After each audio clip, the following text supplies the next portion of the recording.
This is Weather or Not. And welcome into this Wednesday edition of Weather or Not on a very quiet, very tranquil September 10th, peak of hurricane season. Yeah, it kind of feels eerie out there. It does. It does. Yeah. Very quiet and actually pretty rare too, as we give you the first alert here. Yeah, so let's do a breakdown of the peak of the season, and we're going to eventually get into why it's so quiet out there, but that certainly is our first alert here. Here we are at the peak. You've all seen this graph a million times, and way up there at the top, that little spike there, that is September 10th. That is today, the day that there is more likely to be a tropical storm or hurricane in the Atlantic than any other day of the year. Yeah, statistically, it's the day we kind of max out, but doesn't mean it's the end. Obviously, we've known that all too well. But here's what's weird. You would think that we have something out there to talk about. There's nothing. Not even a chance of development, not an area of interest. Yeah, it is really, really quiet. Earlier in the week, we were talking about a lot of Saharan dust that typically tends to sort of ease up a bit in August, mid-August, and that's kind of when you get to that peak, late August into September, but still a lot of dust out there coming off the Saharan desert. That's working its way through the central Atlantic, really kind of crushing anything that tries to get going. Yeah, and where there's not dust, there's wind shear, and the two are keeping us nice and weirdly calm here on the peak of hurricane season. But it is a good reminder as we go through that this is a very uncommon feat.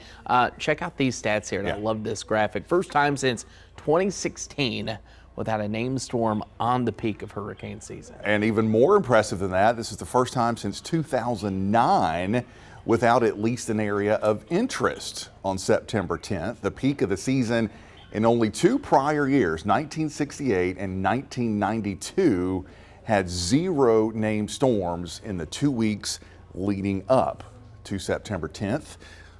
Without anything developing today, we'll make that 3 years. Yeah, pretty cool stat there. And let's be honest, it's only one day. It's a good reminder that, yeah, there's still some iconic names that come traditionally and have come, I should say, past the peak of hurricane season. Obviously, if you're here recently, Florence, 2018, Floyd back in 1999, the Catalyst, Hugo. Yeah. We think about that back in September. Notable names even for people who just recently moved here. Right, yeah, for sure. Most recently was at the very end of September, a couple of years ago. Matthew was in the early October 8th, 2016. And then, of course, the other benchmark storm for this area, October 15th, 1954, Category 4, Hurricane Hazel. And I threw in there just for fun the October 31st Halloween hurricane of 1899, Category 2, right into Myrtle Beach, which was nothing but a bunch of sand dunes and trees back then, but still, even into late October. Yeah, and I love on this graphic, too, we always talk about October 15th. That's what you've taught me in my time here. Usually we get to there, we'll begin to see and things quiet down for us. Cold fronts become a little bit more common. Doesn't mean it still can't happen, but if you're looking for a date to kind of get to, October 15th here locally. Yeah, for sure. Bottom line takeaway from this graphic is, hurricane season is not done. It's not like we're not going to get any more named storms. We're going to get some more named storms. I think maybe the Gulf, the Caribbean, probably going to be the hot spots here as we finish up the season. And it's also important to remember last year had a similar lull. Yeah. Not much at all. Didn't get Helene forming until September 24th last year, way late in September. Yeah, and that's the H named storm for reference. And there were 10 additional storms after that. A good reminder to say why we always prepare. All right, let's talk about our weather workshop because it all ties in here. Yeah, it certainly does. Meteorologist Matt Bullock breaking down why exactly things are so very quiet right now in the hurricane season.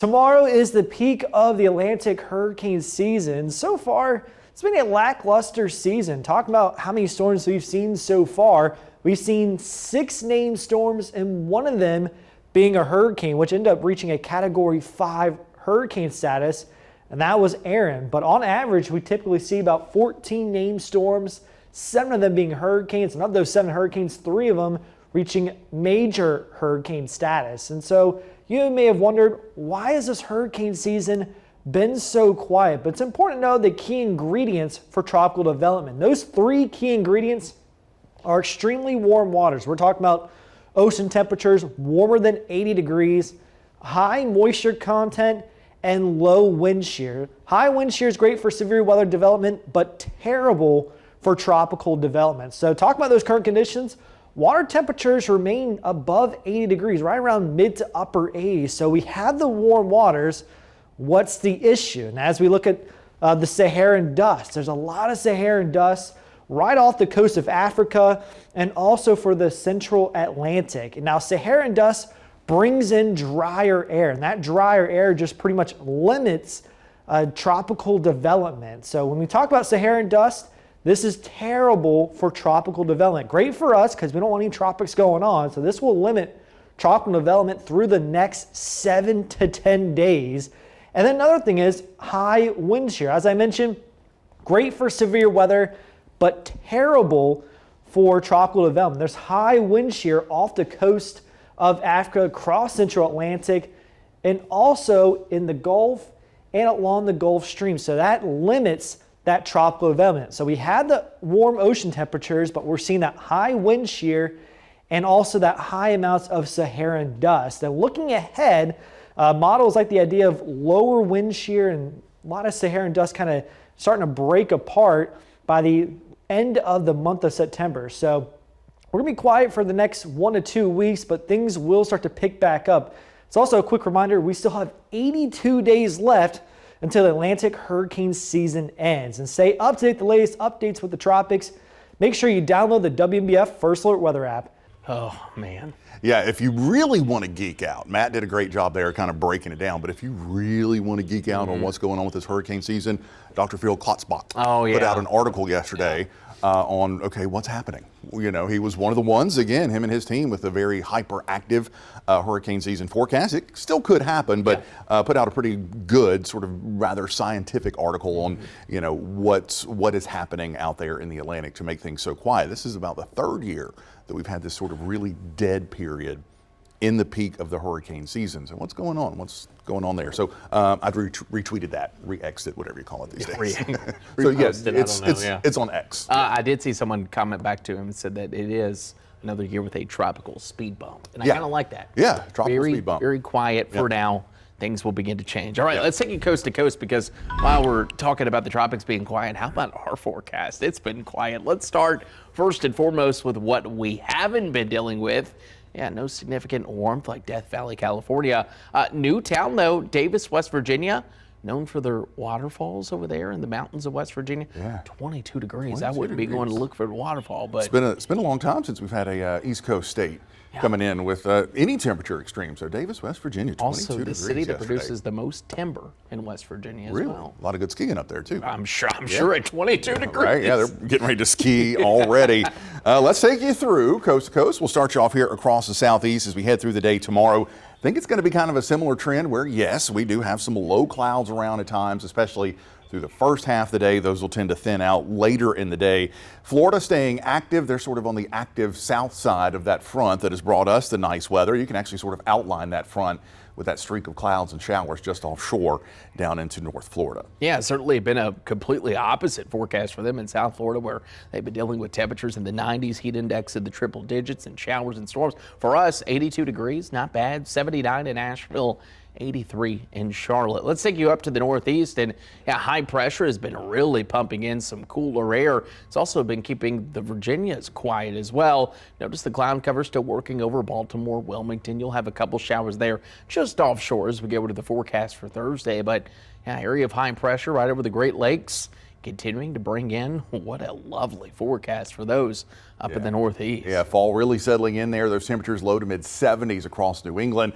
Upper 70s to right around 80 for the megalopolis there from Boston down to New York, Philadelphia, and down into D.C., topping out at 80. Into the upper Midwest we go. Some low clouds there from Wisconsin into Minnesota. Otherwise, it is pretty quiet all across this area. Maybe some downpours and storms up there across the Canadian border, but overall, it is quiet. Yeah, and warm in some of these spots. 91 there in Lincoln, 91 in Omaha. They've been talking about heat building there in Kansas City, all the way down into St. Louis as well. Meanwhile, 87 in Rapid City. The forecast has been a little bit more active as you go out across the southwest. They've been dealing with a lot of dry line setups where you see these showers and storms basically form there in New Mexico.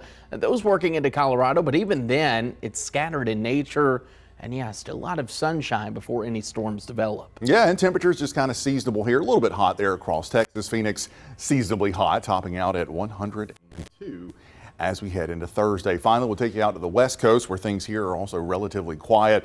Not surprising, this is the quiet time of the year there. A little area of low pressure spinning across parts of Oregon, giving a couple of downpours there and some showers from Burns over to Medford and Eugene. A couple of pop-up, almost monsoonal-like downpours from parts of Idaho into Montana and the Intermountain West. But yeah, temperature-wise, it's comfortable. Yeah, 60s, 70s, they'll take it. Clouds around and yeah, some showers here and there. And if you haven't caught on to the trend, yeah, most of the nation, quiet. Yeah. It's a weird pattern right now. It really is. It's a strange pattern. It's strangely quiet. That's kind of common, though, especially for here in September.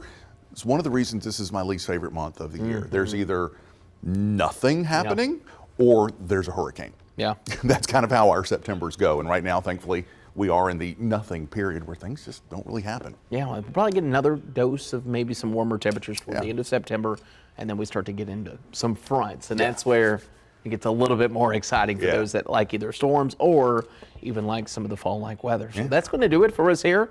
Enjoy the quiet weather. The clouds aren't bad in the morning. Yeah, not too bad. Keeping us cooler, and we'll see you back here tomorrow for the next episode of Weather or Not.